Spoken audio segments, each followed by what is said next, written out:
السلام علیکم ورحمت الله وبرکاتو. ټول پاکستانیانو ته چې کوم دی دا میچ ګټل ډېر ډېر مبارک شي. ګرانو ملګرو، پاکستان الحمدلله ډېر سخت میچ و او ډېر زیات خوشحاله شوم چې پاکستان والا دغه میچ وګټلو. محمد رضوان چې ډېر ښکلی سکور یې وکړو، ښایسته بیټینګ یې وکړو. ګرانو ملګرو، ډېر زیات خوشحاله شوم چې پاکستان د انډیا نه میچ وګټلو. څو ورځې مخکې چې کوم میچ شوی و ګرانو ملګرو، هغه انډیا والا په دوبۍ کې راوتي و، یو ډېر لوی جشن یې مناو کړی و، ډېر زیاتې خوشحالۍ یې مناو کړې وې. نو ګرانو ملګرو، ډېر غرور یې کړی و، تکبر یې کړی و.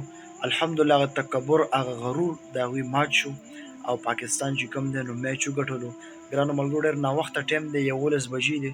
یقینا ډېر زیات خوشحاله شوم، ډېر زیات چې پاکستان چې کوم د انډیا نه میچ وګټلو. نو یقینا ټول مسلمانان، ټول پښتانه به ډېر زیات خوشحاله شوي. الله هم خوشحاله ساته ګرانو ملګرو، آباد اوسئ چې په هر ځای کې د الله په